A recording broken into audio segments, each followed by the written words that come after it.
cerita kenapa Ibu jadi Muslim? Dulu ya begini, sebelumnya saya mau bercerita mengenai diri saya. Ini sebenarnya masa lalu.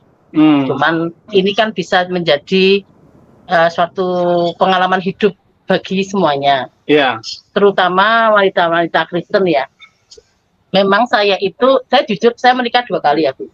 Iya. Yang pertama saya menikah dengan orang Kristen. Iya. Yang kedua saya menikah dengan Muslim. Iya. Ya. Jadi waktu itu saya menikah dengan orang Kristen, saya mendapatkan 2 orang anak laki-laki, tapi kemudian kita berpisah karena ya saya nggak mau menyalahkan salah satu pihak. Semua itu salah kalau berpisah itu, karena pasti ya orang menikah kan harus sepakat. Satunya belok, harusnya satunya yang narik, bukan satunya belok, satunya malah joroke gitu ya. Jadi saya dulu karena waktu itu iman saya hanya sebagai orang Kristen aja, Bi. Jadi saya ke gereja, saya dibaptis, karena saya keturunan Kristen gitu. Jadi saya sebenarnya belum bisa mendalami gimana Tuhan Yesus itu seperti apa, belum kenal lah gitu loh. Belum kenal Tuhan Yesus gitu. Nah, saya menjalani perkawinan 15 tahun, kemudian ada ujian dan godaan, saya nggak kuat. Saya nggak kuat karena saya itu masih memegang aku saya. Saya masih memegang ego saya masih memegang kekuatan saya nggak pernah memegang Tuhan untuk hidup saya. Jadi saya nggak kuat, saya berpisah. Ringkasnya seperti itu. Saya menjalani janda sekitar 2 tahun. Kemudian saya kenal sama seseorang. Sebenarnya dari awal saya juga sudah menolak. Cuman orang itu baik sekali waktu itu di mata saya. Jadi waktu itu di mata saya dia baik sekali, seperti malaikat buat saya. Selalu memberi, selalu melindungi, selalu menjadi teman, dan selalu ada buat saya tentunya saat itu yang saya butuhkan itu. Jadi saya masih muda, Kristen saya juga belum kuat sekali. Saya gampang terhempas lah. Akhirnya kita menikah beda agama dan menghasilkan anak 1. Sebelumnya itu sebenarnya orang tua saya, terutama bapak saya, itu melarang saya. Tapi karena saya itu merasa aku sepengalaman, jadi saya mengedepankan akunya gitu. Nah, akhirnya terjadilah pernikahan itu. Saya menikah dan seseorang asalnya dari Blitar, Abi. Awalnya memang bagus. Jadi awalnya itu saya ke gereja diantar. Itu Abi. Saya ada kegiatan apa diantar gitu.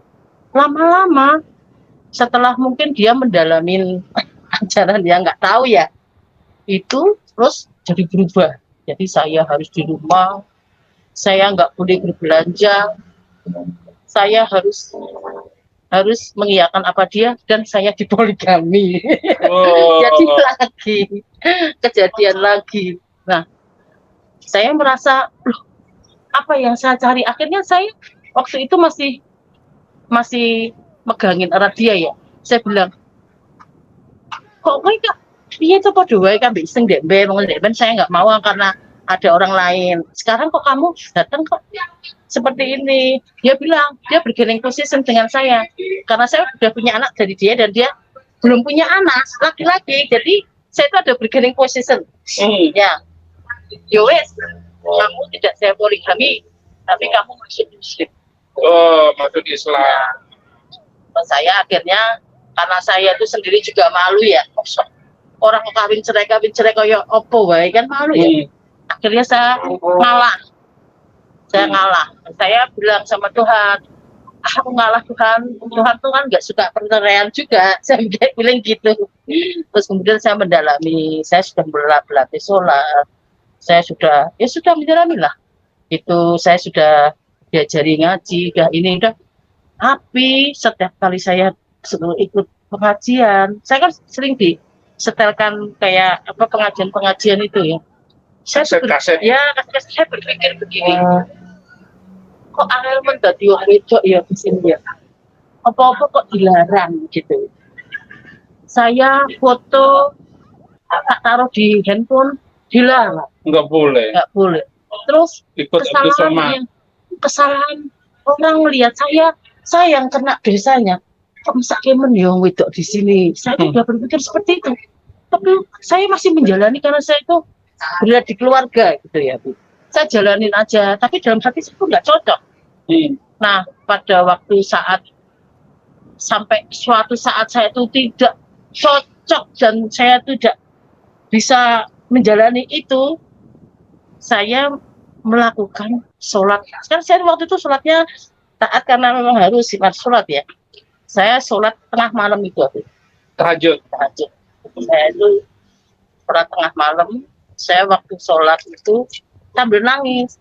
Tapi sebenarnya saya sholat itu hanya kata-kata awal aja yang saya ucapkan. Habis itu saya doa Bapak kami sebenarnya. Terus waktu saya doa Bapak kami itu, saya itu pas waktu ruku saya melek. Itu di depan saya itu ada seseorang yang duduk. Saya kaget, tak pikir gendruwo apa gitu. Kaget. Terus akhirnya saya itu antara takut kepengen pipis ini. Saya tanya, "Woi sopo?" gitu kan, pakai bahasa Jawa.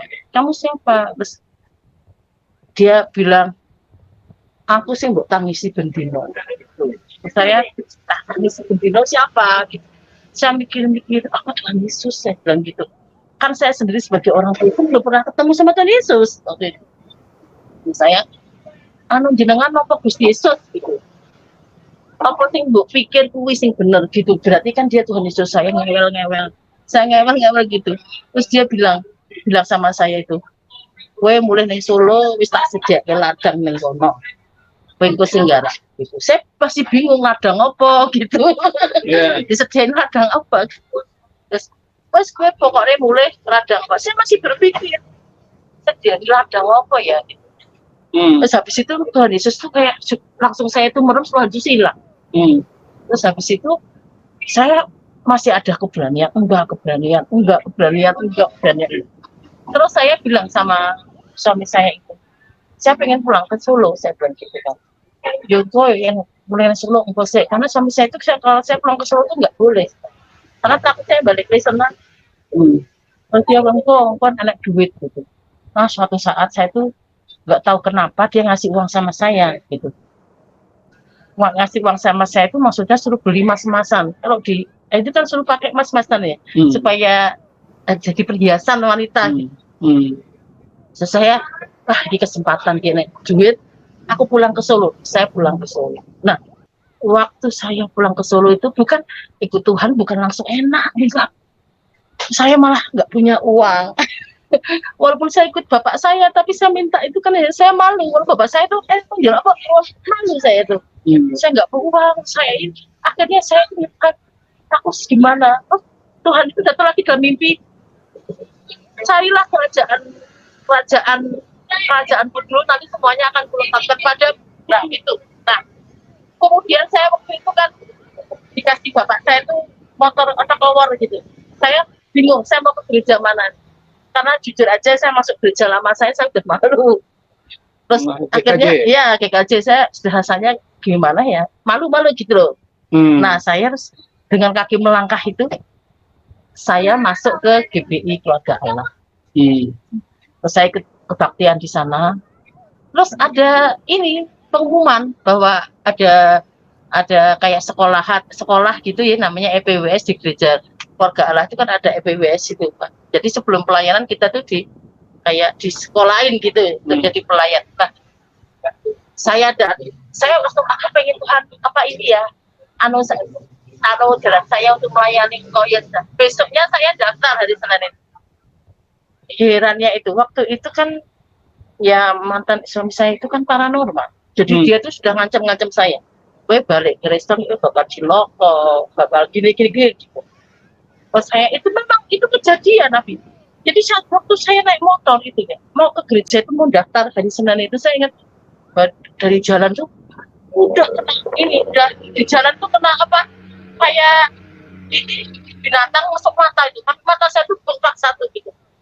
Terus saya tuh saya udah mau balik, aku balik, sakit banget gitu. Tapi saya ingat ini disuruh Tuhan gitu. langsung saya dari mata saya merempat satu gitu Hmm. sampai ke sana saya daftar waktu itu daftar tuh Pak Kapi ya, saya pikir daftar itu gratis ya, ternyata itu kan ada istilah administrasi gitu ya. Oh iya Pak, saya itu kok bawa uang itu ya Pak, itu kehebatannya ya. Saya tuh bayar 50. Saya itu buka dompet saya. Waktu itu saya nggak ada uang sama sekali. Habis saya itu minta uang bapak saya kan ya terbatas ya. Uang bapak saya itu juga pensiunan. Terus buka dompet saya itu ada 50, saya bayarkan di sini. Jadi saya udah nggak punya apa-apa lagi di dompet saya itu. Hanya untuk daftar aja. Habis itu saya daftar, terus dikasih tahu nanti mulai masuk Senin ya Bu. Oh iya gitu. Saya sampai di rumah saya, aduh, ke sini gak punya susu gitu. Iya aku saat uang tinggal 50.000. Saya cuma berdoa gitu. Lalu bapak saya itu datang gitu ya. Memang saat itu memang bapak saya yang menolong saya. Nih buat susu ini. Ya tak idut iki. Jadi saya terjatuhan juga kan sudah melewatkan bapak saya untuk kasih berkat sama saya. Itu awalnya. Kemudian habis itu saya mulai sekolah itu godaan tuh banyak banget karena saya kan harus bekerja karena saya dicerai kan. Saya langsung dicerai karena tahu saya masuk Kristen, saya langsung dicerai talak 3. Ya tapi ya tidak apa-apa. Terus kemudian saya itu nggak usaha gitu. Setiap kali saya butuh uang saya tuh cuma ngomong sama Tuhan. Saya tuh orangnya tuh nggak mau mikir lagi, jadi saya nggak mau mikir sampai gitu, nggak. Saya tuh cuma ngomong sama Tuhan gini, Gusti kalau jeng-jeng betah harta tinggi coba susu nikon bagas kalau nyuwun harta udah selesai. Dan besok pasti ada orderan, entah itu masak, entah itu orderan tiket. Saya dulu buka tiket juga, tiket di situ persis seperti yang saya butuh. Jadi akhirnya saya melangkah itu dengan iman. Saya nggak takut, saya nggak punya, saya tahu Tuhan tuh kayak sediakan, kamu ketemu ini, ketemu jadi duit. Ketemu ini, ketemu jadi duit. Oke. Berapa tahun masuk Islam? Misalnya masuk Islam itu ya sekitar 3 tahun itu. 3 tahun. 3 tahun, 4 tahun itu. 4 tahun jadi istri orang kadrun. Ya. Inti kenapa nggak tahan itu kenapa? Gini ya, saya itu kan udah dilahirkan dari orang Kristen. Di mana orang Kristen, saya lihat keluarga saya itu penuh dengan demokrasi ya. Jadi tidak ada pembatasan, tidak ada aturan yang ketat, tidak ada aturan yang gini. Jadi aturan gini, ayo laksanakan, orang kue cukup, nggak ada. Jadi saya hidupnya itu dari awal lahir, jebret, baptis, kemudian itu tuh saya hidup dibebaskan sama orang tua saya untuk berkreasi. Jadi saya dulu tuh menari, saya itu penari, tapi saya menari, saya bisa karate, saya bisa dibebaskan. Bahkan sama orang tua saya itu diolah gimana itu keahlian saya itu supaya bisa berkembang. Nah, di dalam 4 tahun itu saya itu merasa kayak dibatasi ya, nggak boleh ini, nggak boleh itu. Baju terlalu terbuka dikit nggak, semua harus ditutupi. Nanti kalau kamu dilihat orang, yang dosa itu bukan orang itu yang lihat, tapi kamu yang melihat lah, kayak gitu. Jadi saya itu merasa kayak, misalnya begini ya, ini kita ngomong ya, kita dewasa ngomong ini. Saya waktu itu aja, apapun kalau suami itu menginginkan untuk melayani, kamu harus mau. Kalau nggak mau harus kamu berdosa. Saya pikir begini, hubungan suami istri itu kan dasarnya kan mau sama mau. Kalau satunya baru sakit, satunya maksa. Nah, terus diancam dosa, dia dilaknat istilahnya gitu. Jadi saya tuh merasa gitu, saya itu jadi orang apa tuh namanya, orang wanita itu berarti jadi anu sekali ya, rugi sekali. Enak anak laki-laki dong. Saya tuh berpikir seperti itu. Kok enak laki-laki? Apa lah. Lah mau bentuk sidik. Tidak boleh sidik, tidak boleh. Pokoknya wanita itu harus nurut sama suami. Betul.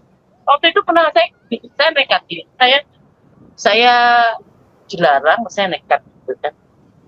Terus saya nekat terus. Itu siapa saya bilang gini, Kayak kualat gue. Apa istilahnya itu bahasa Indonesianya itu dari sama saya itu kualat. Nanti kamu dilaknat. Karena aku ngomong apa yang benar tuh seperti ini, jangan egois dong, itu kan kasusnya seperti ini. Oh, dilaknat, apa minta omong kiki? Akan menimpa, akan terbukti. Dan Nah, mengutuk. itulah enaknya jadi laki-laki di agama seberang sana. Jadi istri harus tunduk sama suami, dan kalau suami ada keinginannya mau melakukan hubungan seks, dia harus mau walaupun ada di punggung onta. Gitu. Jadi ada ajaran seperti itu untuk tunduk dan taat kepada suami. Nah, saudara-saudara, di dalam Galatia 3 ayat 13, Kristus telah menebus kita dari kutuk hukum Taurat dengan jalan menjadi kutuk karena kita, sebab ada tertulis, terkutuklah orang yang digantung pada kayu salib. Jadi maksudnya apa? Kalau kita mengikuti sebuah agama tanpa kita taat dan tunduk dengan aturannya, maka kita terkutuk.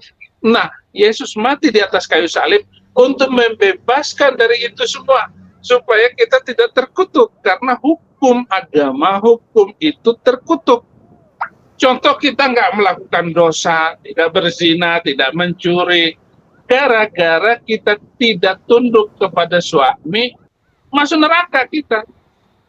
Nah, itu namanya kutuk hukum Taurat, dan Yesus sudah menjadi kutuk agar kita dibebaskan dari hukum-hukum yang membelenggu, yang menekan kehidupan kita. Jadi kembalilah kepada Yesus Kristus, siapapun Anda. Nah, ini salah satu contoh.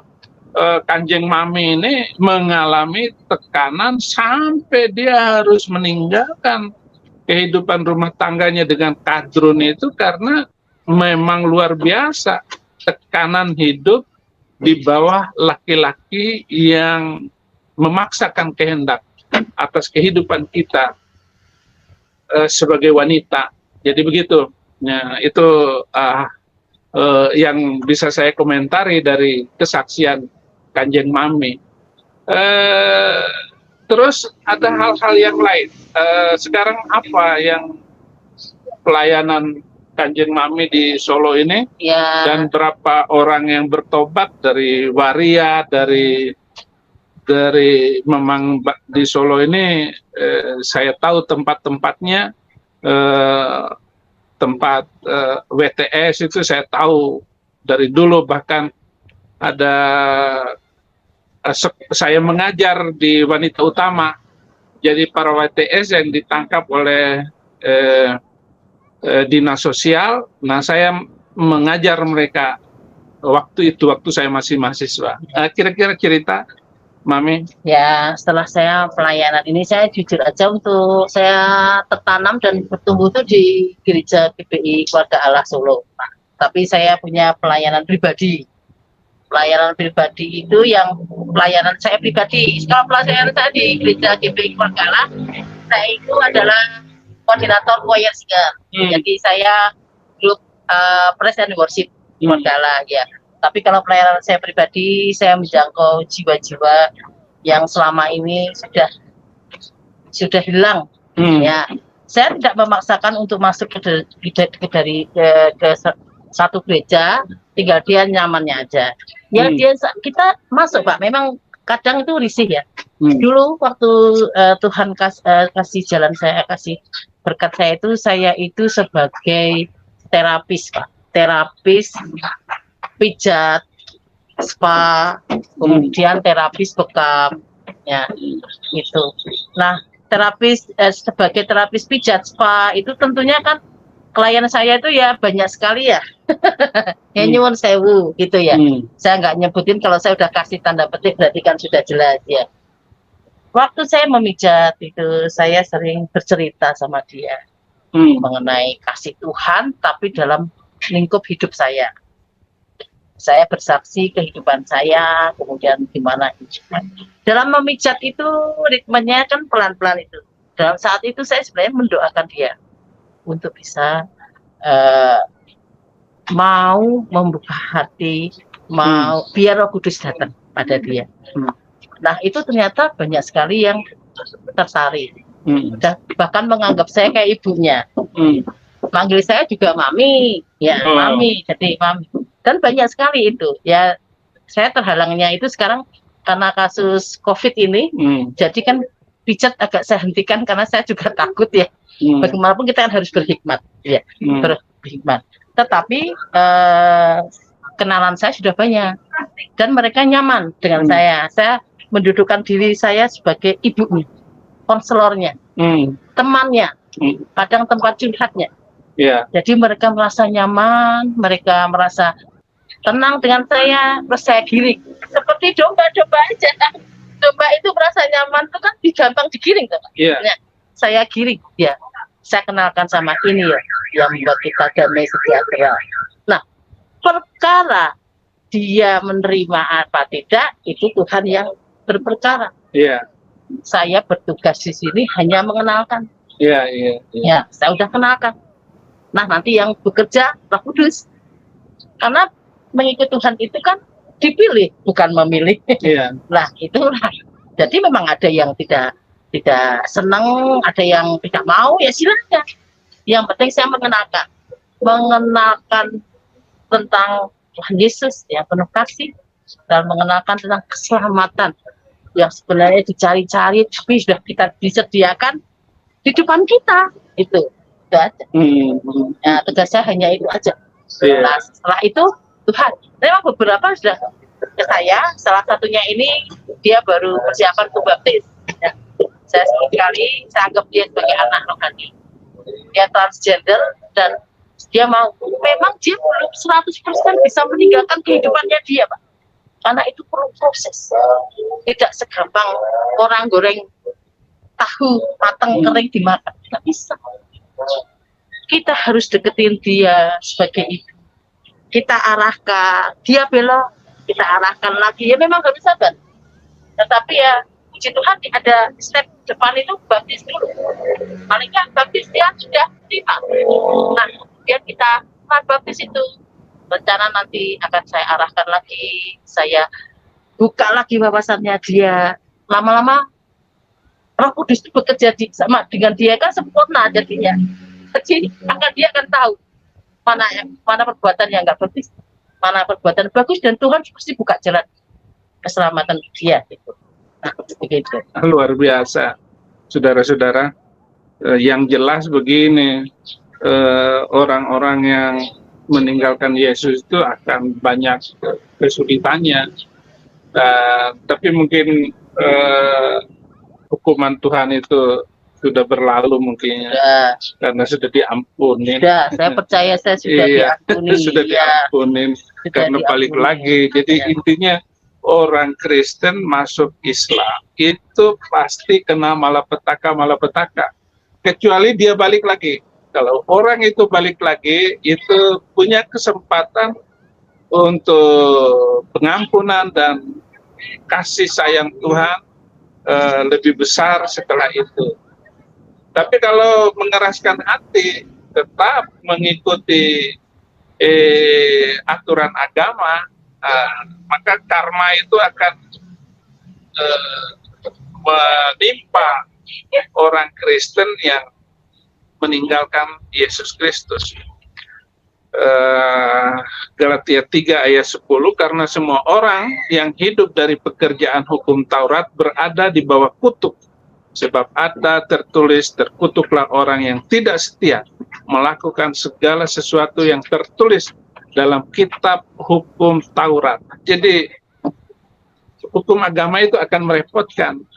Intinya kita harus kembali kepada hukum kasih, yaitu hukum Tuhan, di mana hukum Tuhan itu adalah huk yang enteng, huk yang ringan.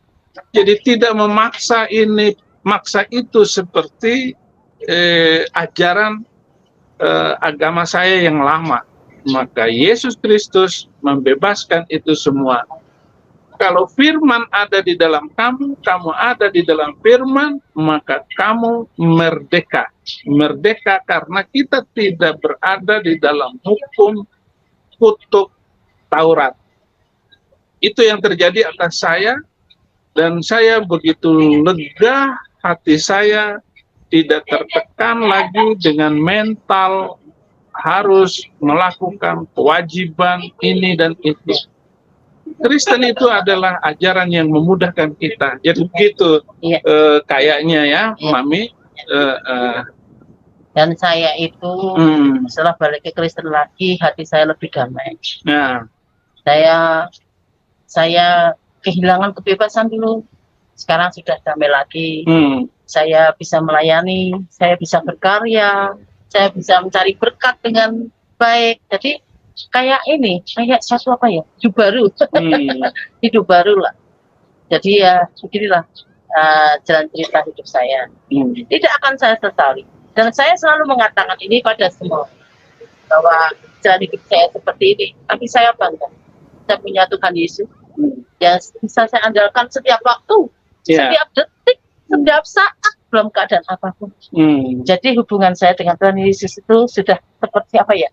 Ya bapak, ya anak, ya teman, ya kekasih, ya pacar, suami. Saya dalam keadaan sedih, saya tinggal ngomong, Tuhan Yesus, saya itu sedih banget loh. Soalnya seperti ini, besok itu pasti Tuhan Yesus jawab. Jadi kadang kalau saya suruh bersaksi, saya bingung bersaksi itu mau bersaksi apa? Karena hidup saya bangun aja sudah bersaksi itu. Iya. Saya sampai di sini, anak-anak saya nggak ada yang nakal, anak-anak saya udah pada bekerja. Itu adalah kesaksian hidup saya. Jadi saya kalau dulu suruh bersaksi bingung apa kesaksian saya, karena saya begitu melek mata. Saya sudah bersaksi bahwa Tuhan itu luar biasa buat saya gitu. Iya. Oke, saudara-saudara, biar lebih kenal, mungkin Kajeng Mami akan pesan kepada orang-orang yang meninggalkan Yesus. Apa pernyataannya? Karena kita hanya berdua ya. Di sini ya, memang ada ujian dalam kehidupan itu banyak sekali. Saya pun pernah merasakan ujian itu. Dan kadang iman kita goyah itu kadang juga ada. Tetapi tetaplah pegang Tuhan Yesus. Kembali lagi gitu. Kembali lagi. Karena hanya Dia yang bisa menyelamatkan kita. Tidak ada orang yang sampai ke Bapa kecuali melewati Dia. Itu sudah jelas sekali difirmankan seperti itu. Sekarang kasihilah jiwamu ini nanti. Kalau sudah waktu hidup itu nggak lama, kita nggak tahu besok atau kapan Tuhan dapat. Kalau kita sudah serahkan jiwa kita pada seseorang yang bertanggung jawab, yaitu Tuhan Yesus Kristus, tenang. Menjalani hidup itu tenang. Ada badai, ada ini, tenang. Karena besok pun saya pergi, saya dipanggil, saya masuk surga. Itu kepastian. Pasti masuk surga? Pasti masuk surga. Beda dengan di sana ya. Saya tidak kira-kira, saya tidak mau kira-kira, ataupun semoga. Makanya saya selalu ngomong, kamu pengen pasti masuk surga, ikut Tuhan Yesus. Dan yang sudah lari ke Tuhan Yesus, ayo balik lagi. Tuhan Yesus masih mau menerima dan masih mengampuni dengan tangan terbuka. Dia tangan terbuka, iya datang lagi. Saya perlu, seperti saya dulu merasa salah sekali, tapi begitu saya datang dan mendekat pada Dia dan menyatakan kesetiaan pada Tuhan Yesus, oh saya diberkati dalam melimpah-limpah. Bukan masalah materi ya, kalau materi itu urusan pertama, kedua, ketiga, diberkati semuanya. Kesehatan, diberkati keluarga yang damai, diberkati anak-anak yang baik. Dan kita tenang hidup itu, menjalani hidup itu. Oke. Terima kasih, Mami.